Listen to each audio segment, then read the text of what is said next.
उन्नीस वर्षीय विवाहित युवती के पति उसके मिसकैरेज हो जाने के कारण बच्चे के मृत होने का सारा दोष अपनी पत्नी पर दे रहे थे और साथ में पत्नी की माता अर्थात सोनी उमेश जेगरे ये जो है वो अपनी बेटी को ले जाने देने के लिए, ज्योति को ले जाने देने के लिए उसके घर करजत में विरोध कर रही थी और इस कारण से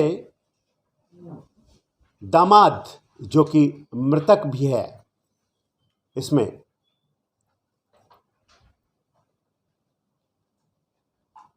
आकाश अशोक गोरखे उसकी हत्या कर दी गई। यहाँ हत्या में कई टर्न और ट्विस्ट हैं। सबसे पहले ये कि सोनी उमेश जेगरे का एक पूर्व प्रेमी था रवि राठौड़,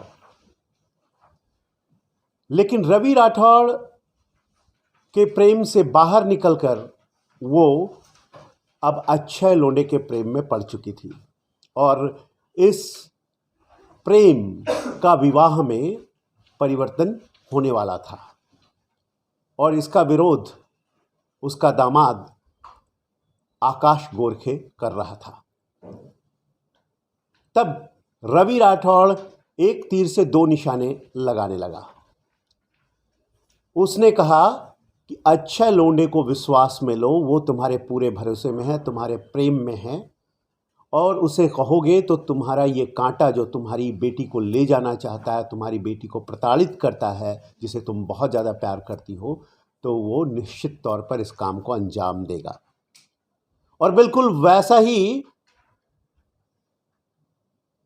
सोनी ने किया। उसने अक्षय लोंढे को कॉन्फिडेंस में लिया, अपने प्रेम के पाश में बांधा और हत्या करने की योजना बनाई। अब शिवाजी नगर में इनको दारू पिलाएगी।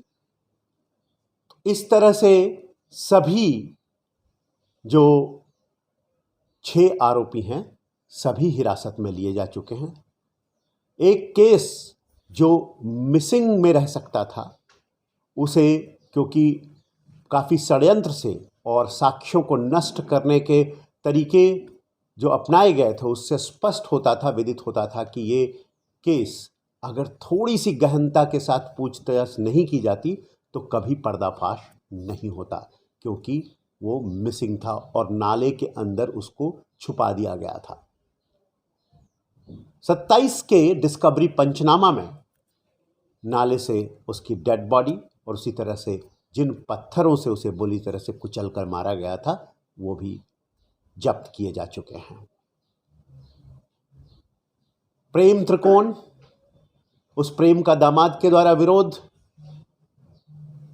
दामाद के द्वारा अपनी पत्नी को ले जाने का विरोध उसकी माता के द्वारा और दामाद के द्वारा दारू पीकर नशे में आकर अपनी पत्नी और सास को सताना, ये सब बन गया मृत्यु का कारण।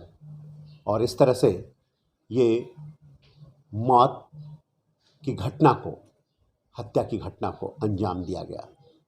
हम पुलिस की इस बेहतरीन कार्रवाई के लिए देहू रोड पुलिस स्टेशन के अधिकारियों और कर्मचारियों को 50,000 रुपये का पुरस्कार घोषित करते हैं।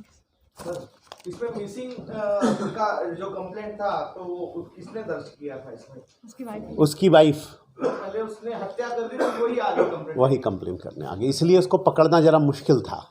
क्योंकि आपको पता ही नहीं चलता, क्योंकि आरोपी तो मिलते नहीं, आरोपी तो इन्हीं को मालूम थे।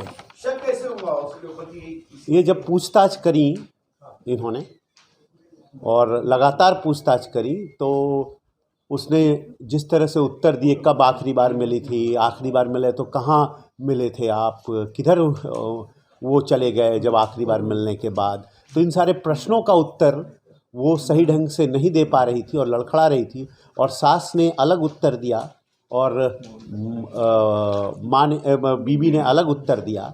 तो इस बात को, इसमें जो एक डिफरेंस था उससे स्पष्ट हो रहा था कि इन दोनों के बीच कुछ संदिग्ध है।